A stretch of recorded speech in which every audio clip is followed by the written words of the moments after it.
Assalamualaikum warahmatullahi wabarakatuh dan selamat siang. Kami dari kelompok 4 mempresentasikan materi dari kelompok kami. Kami membahas tentang teori lokasi dan teori tentang pembentukan kota untuk mata kuliah perencanaan pengembangan lahan. Untuk pokok bahasan yang akan kami bahas dari kelompok kami ini ada beberapa. Pertama dari teori lokasi. Teori lokasi ini ada 3 pokok bahasan, yakni teori biaya minimum atau dari teori Weber, terus teori pendekatan pasar dari Losch, dan teori Kristalla. Sedangkan untuk teori pembentukan kota, ada teori konsentris, teori sektoral, dan teori inti ganda. Baik, langsung saja masuk di teori pertama, yakni tentang teori lokasi. Kepada pemateri selanjutnya dipersilahkan.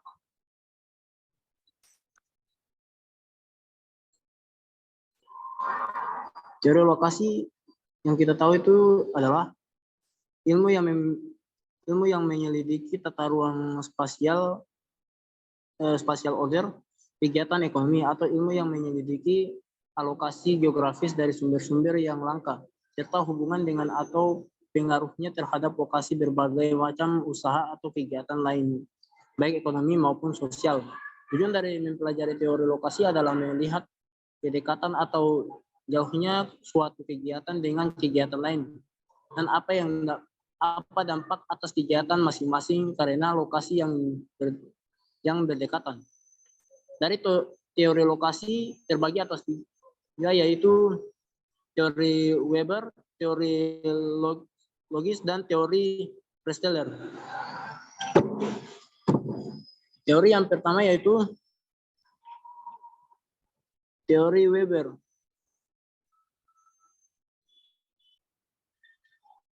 Teori Weber dikemukakan oleh Alfred Weber, seorang ahli ekonomi dari Jerman.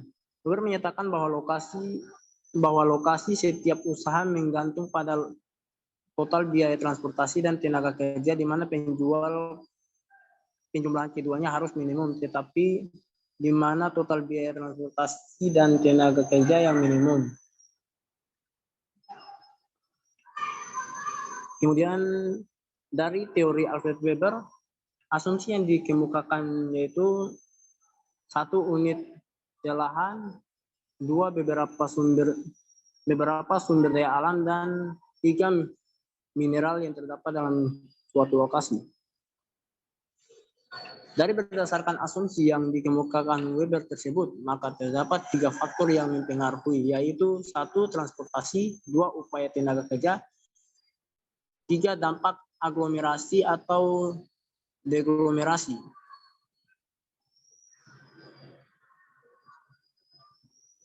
Dan di mana aglomerasi yaitu pabrik yang berkumpul pada suatu lokasi, sedangkan deglomerasi adalah pabrik yang menyebar secara merata pada suatu lokasi. Kemudian teori yang kedua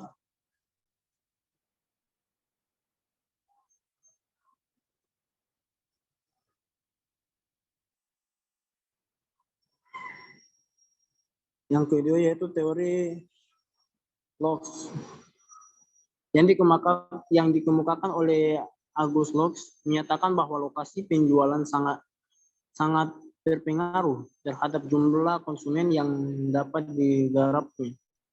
Semakin jauh dari pasar, maka konsumen semakin enggan membeli karena biaya transportasi ke tempat pasar. Tempat penjualan dan jumlahnya semakin mahal. Produsen harus memilih lokasi yang menghasilkan penjualan terbesar yang identik dengan penerimaan tersebar.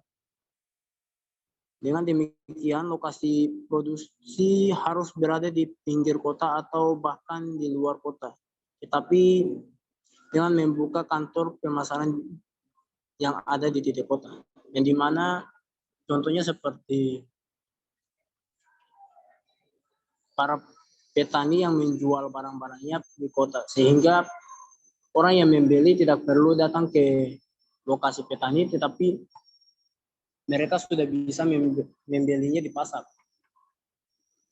Dari asumsi yang dikemukakan oleh Loss, ada 3, yaitu 1, setiap lokasi industri menjamin keuntungan maksimum. 2, terdapat cukup banyak lokasi produksi dengan penyebaran yang merata sehingga seluruh permintaan dapat terlayani.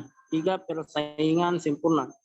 Selain itu, Lox juga mengenakan jalur transportasi yang dimana sebagai bentang lahan ekonomi, jalur transportasi ini juga memiliki peran dalam memajukan atau mengembangkan suatu wilayah. Dan terakhir, teori yang ketiga,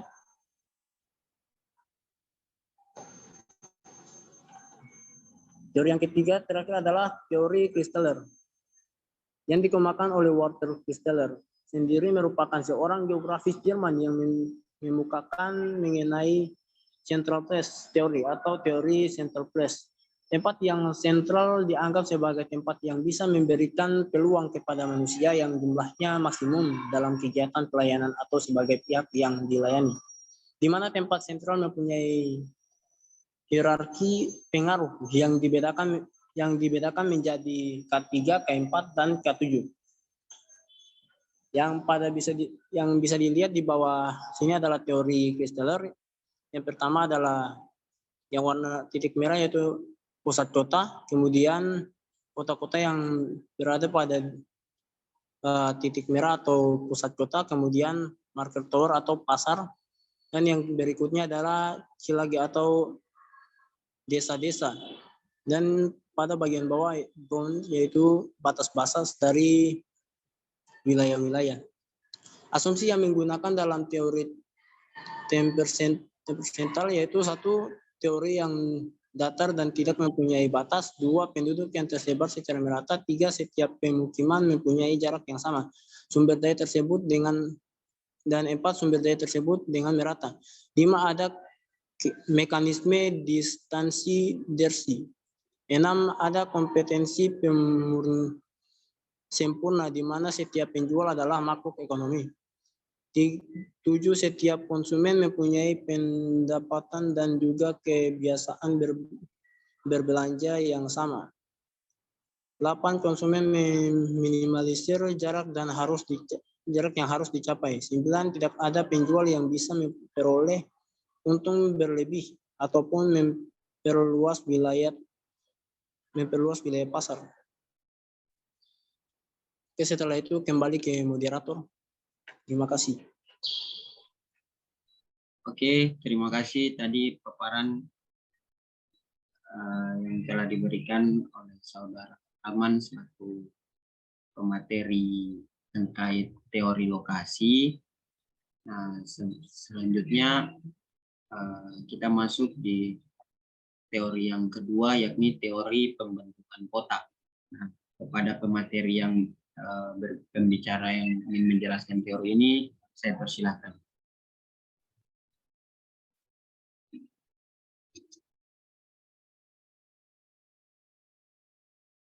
Berikutnya yaitu teori pembentukan kota. Dalam pengertian geografis, kota itu adalah suatu tempat yang penduduknya rapat, rumah-rumahnya berkelompok-kelompok, dan mata pencarian penduduknya bukan pertanian. Sementara menurut Bintarto, kota dalam tujuan geografis adalah suatu bentang budaya yang ditimbulkan oleh unsur-unsur alami dan non-alami dengan gejala-gejala pemustaan penduduk yang cukup besar, dengan corak kehidupan yang bersifat heterogen dan materialistis dibandingkan dengan daerah di belakangnya. Berikut.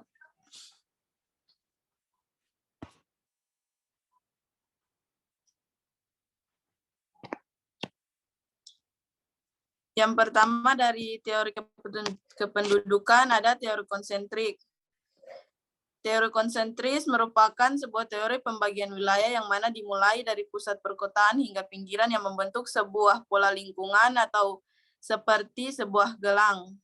Berdasarkan teori Burgess, kota dibagi menjadi 5 zona, yaitu zona pusat daerah kegiatan atau PDK atau CBD, Central Business District, Yang kedua, zona peralihan atau transisi.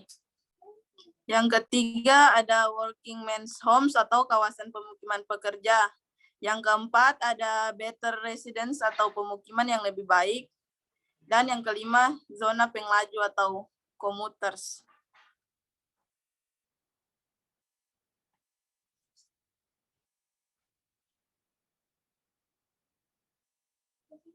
Untuk teori kedua, ada teori sektoral, di mana teori ini dicetuskan oleh Homer Hoyt dan dimuat dalam The Structure and Growth of Residential Neighborhoods in American Cities pada tahun 1939. Model pengembangan kota ini ditemukannya di Calgary, Kanada. Berdasarkan teori Homer Hoyt, kota dibagi menjadi beberapa zona. Ada 5 zona. Yang pertama, lingkungan pusat. Yang kedua, sektor kedua, terdapat kawasan perdagangan dan industri. Sektor ketiga, terdapat kawasan tempat tinggal kelas rendah. Sektor keempat, terdapat kawasan tempat tinggal kelas menengah. Sektor kelima, terdapat kawasan tempat tinggal kelas atas. Berikut.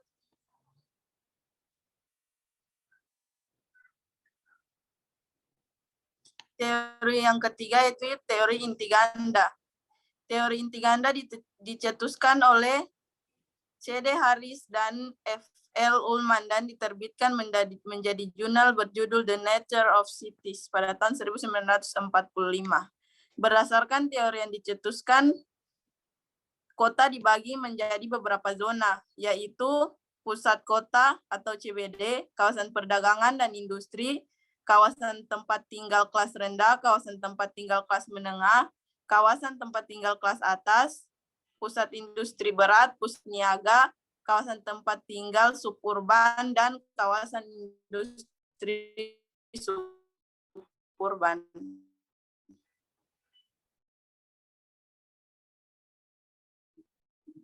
Oke, siap. Terima kasih atas penyampaian teori tentang pembentukan kota. Nah, selanjutnya di sini bagaimana sih penerapan teori lokasi dan pembentukan kota di Kota Ambon ini? Kita tinjau dari beberapa aspek, yakni sosial, aspek ekonomi, dan juga aspek infrastruktur wilayah.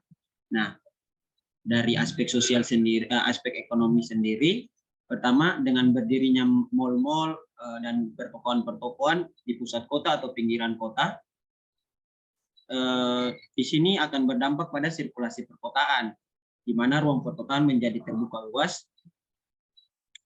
Begitu juga dengan toko-toko dan supermarket yang menempatkan lokasi usahanya di tempat-tempat yang memiliki kepadatan penduduk tinggi dalam upaya untuk menerima keuntungan yang sebesar-besarnya. Nah, sedangkan untuk aspek sosial, dari segi aspek sosial, hubungannya dengan teori lokasi dan juga pembentukan kota ini, di mana masyarakat atau warga yang bermukim di Kota Ambon ini pada umumnya itu akan bermukim sesuai dengan kultur sosial yang dimiliki. Nah, seperti agama, ras, suku, maupun keturunan-keturunan. Yang terakhir yakni aspek infrastruktur wilayah. Dari segi infrastruktur wilayah ini dapat kita lihat bahwa pembangunan di Kota Ambon ini sangat berdampak signifikan terhadap dengan pertumbuhan kota. Sebagai contoh saja, dengan pembangunannya Jembatan Merah Putih, otomatis pergerakan sirkulasi perekonomian perkotaan itu juga akan melebar ke daerah Kecamatan Teluk Ambon. Nah, dengan adanya infrastruktur tersebut, tentunya pemukiman di sana akan berkembang, aspek perdagangan di sana juga berkembang, pendidikan juga berkembang, mengikuti dengan perubahan zaman.